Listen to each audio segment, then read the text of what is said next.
Plaintiff Christy Brock says the defendant, her daughter, started using drugs at age 15, and by the time she was 20, she was a full-blown meth addict. Christy claims she's been raising the defendant's child as a result of her addiction, so she's suing her for childcare expenses and emotional distress. Defendant Brandy Dukes started abusing OxyContin when she was a teenager, which eventually led to a meth addiction. Brandy says she's now clean and is getting back on her feet, but she feels her mother is suing her prematurely. All rise. This court is now in session.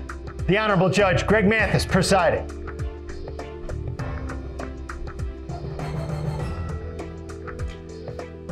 You may now be seated. Start with you. Well, 3 years ago, Brandy had a baby and she came to live with me, and she decided to go back to doing drugs and alcohol. Back to when did she begin she started in the first place? when she was younger. Like how young? Around 15 or so. What type of So when I drug? noticed. It started out with just maybe a little bit of pills and drinking, but then she got into methamphetamines. Okay. And so by the time she was 20, she was a full-blown meth addict. And then when she was 23, 24, something like that, she got pregnant with her last child, and she came to live with me. And she decided that she didn't have no reason to be sober anymore. So she went out partying and just left me with the baby. She gradually just stopped coming home. So She became addicted to drugs again, obviously. yeah. Has your daughter ever been to rehab?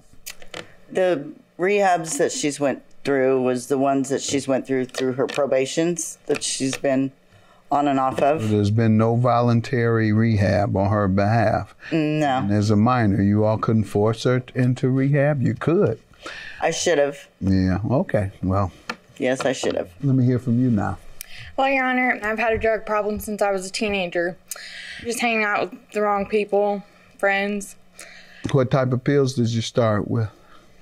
Oxycontin. Wow, started out, not even Vicodin, huh? Yeah. And most people start with Vicodin and then go there and then Oxycontin and then unfortunately heroin. And so he was hanging out recreational at first, right? Yeah. Became addicted. And you know one thing I appreciate so far about you, and hopefully you're in recovery, you sound like you might be telling the truth. I believe there's two ways of getting addicted to drugs. One might be you have an addictive personality and you start out recreational and then you're addicted, or to cover up the pain that you might be experiencing in your life, whether it's inner city poverty, fear, trauma, and the other things that have already happened to you. Then lastly, what you're saying now, and that is it starts out just you just want to get high. There ain't nothing happened to your back. You wasn't in no car accident. You know, I hear that all. That's usually it. I was in an accident, and then I started taking the pills, and then I couldn't get off the pills, and then I went to heroin. So many of those times it's true. Many of them aren't. This is the game they just come with because they hear that on the street. That's the game you give. You laughing because you know that, right? Yeah. Yeah, that's part of the game. And so I say that to say that a lot of times it's just no real reason, no addictive personality, no backache started it. I just wanted to get high. Period. To hang with my friends, and it made me feel good.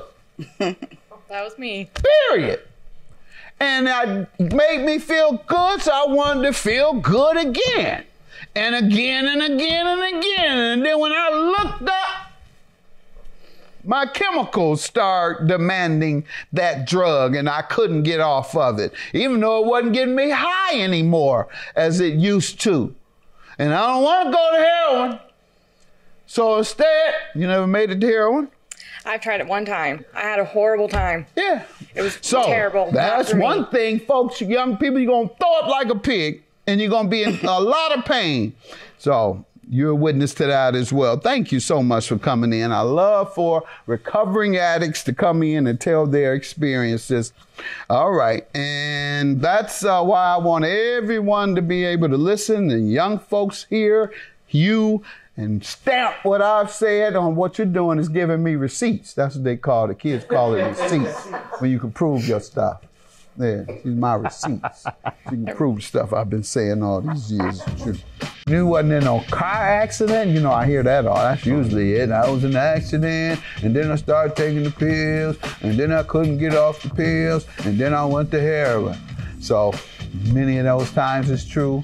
Many of them aren't. This is the game they just come with because they hear that on the street. That's the game you give. You laughing because you know that, right? Yeah. Yeah, that's part of the game. Plaintiff Christy Brock is suing her daughter, who says she started abusing pills at age 15, which eventually led to a full-blown meth addiction. How does she owe you for child care expenses? Well, in the meantime, while Brandy was doing her thing, I needed a way to be able to take the child to the doctor. So I asked her to sign a promissory note saying that she gave me permission to take the baby to the doctor, and that when needed help, that she would help me out with diapers, food, etc. But she might have once or twice. You sound crazy. Why? Because I asked her. Yes. Right. You drug addict, would you sign this document assuring me that you'll abide by this contract that has no criminal ramifications? Yeah, well, What made you think she's going to comply with a little piece of paper? I was trying anything. From mom, ain't that right? I was trying something. Yeah, I know you were trying something. But anyway, so I got her to sign it, which didn't do no good, obviously. Mm-hmm. But she has been in recovery now for 3 months. Sounds like 4 it. months. Sounds like it.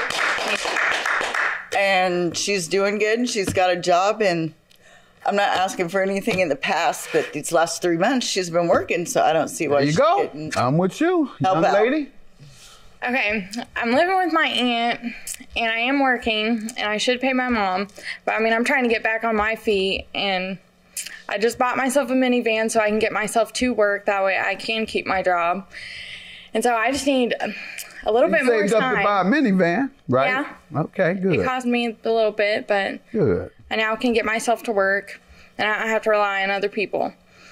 So that's Let me see the contract, because you said when she got on her feet was when she was supposed to pay. Is that what the contract says? Yes, I didn't write. I will help out. Okay.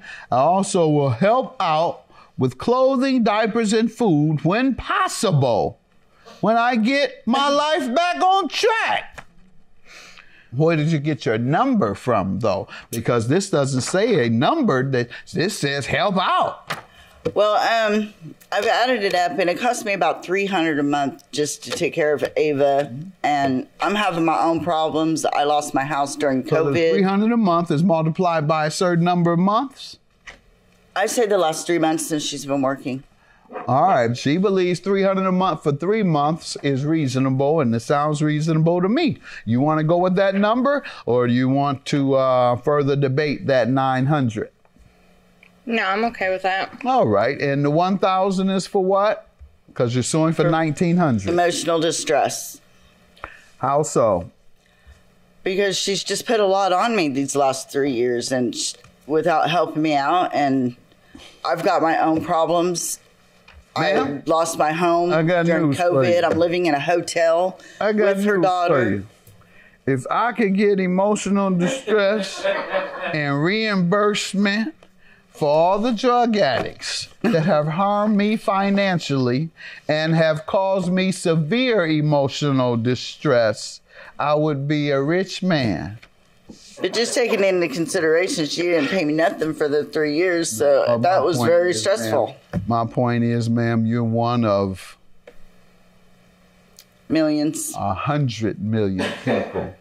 Seriously, I promise you, it's literally over 100 million people living whose family or circle in some way have been affected by the drug use of a loved one.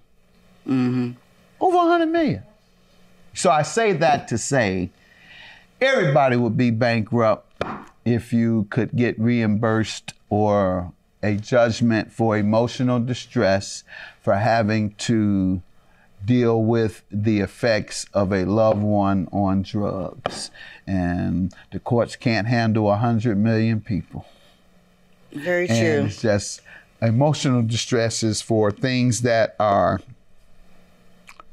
so extraordinary that people rarely encounter those circumstances that cause that type of stress.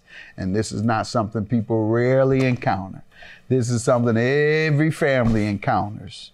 Many try and just push it to the side and don't help, so therefore they're not affected by it. People like me and you, we try to help, and many, many others like us, and we are affected by it, but we can't sue.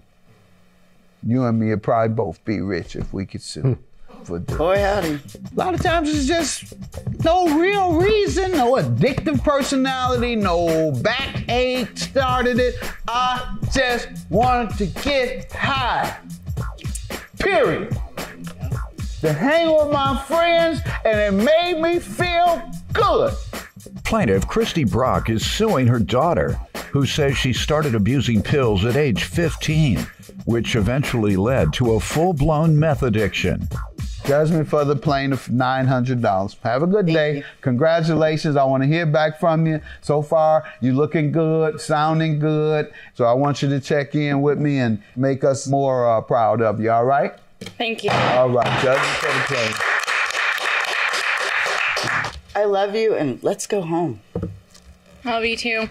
And I just wish I wouldn't have had to come to this, and maybe we could have worked it out in another way, but It's all good. I'm happy.